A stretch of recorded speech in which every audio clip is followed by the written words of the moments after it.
MGM ఆసుపత్రిలో దారుణం చోటు చేసుకుంది. ఖమ్మంకు చెందిన కాంతారావు గుండెపోటుతో మరణించారు. కాంతారావు మృతదేహాన్ని బయటకు తీసుకురావడానికి సిబ్బంది నిరాకరించారు. కనీసం స్ట్రెచ్చర్ కూడా ఇవ్వకపోవడంతో చేసేదేమీ లేక కుటుంబ సభ్యులే ఆయన మృతదేహాన్ని చేతుల మీదుగా తీసుకువెళ్లి అంబులెన్స్ లో ఎక్కించారు. మానవత్వం మర్చిన ఆసుపత్రి సిబ్బంది, అధికారుల తీరుపై ప్రజల నుంచి విమర్శలు వస్తున్నాయి.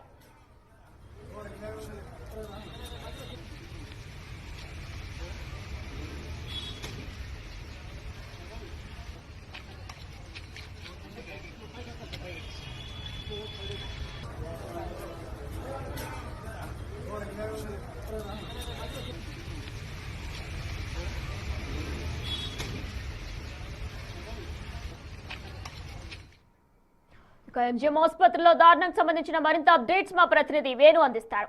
రైట్ వేణు, చూస్తున్నాం మనం ఎంత అమానవీయ ఘటన చోటు చేసుకుందో. అయితే దీనికి సంబంధించిన హాస్పిటల్ స్టాఫ్ అసలు అక్కడ ఎవరు లేరా? వాళ్ళు అసలు ఏమన్నారు?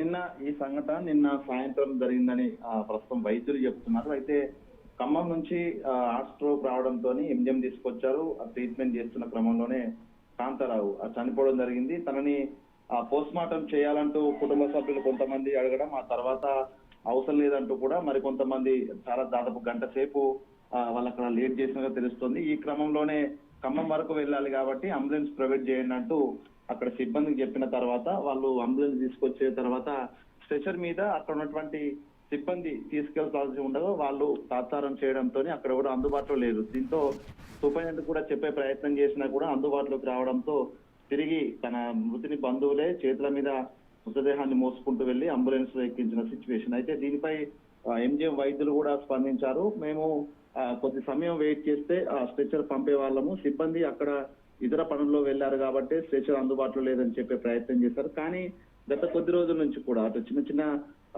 తీసుకెళ్లేటువంటి డయాగ్నోస్ సెంటర్ తీసుకెళ్లే క్రమంలోనూ పేషెంట్లే బంధువులే వాళ్ళని పట్టుకుని వెళ్లే ప్రయత్నము, అదేవిధంగా ఎత్తుకొని చంటి పిల్లల్ని కూడా అక్కడ కనీస సౌకర్యాలు లేక చేతులపై సిచ్యువేషన్ ఇవన్నీ చూస్తుంటే ప్రధానంగా కొంత నిర్లక్ష్యము ఎంజిఎం వైద్యులకు సంబంధించిన నిర్లక్ష్యం అయితే కనిపిస్తా ఉంది. Right Venu, thanks for the details.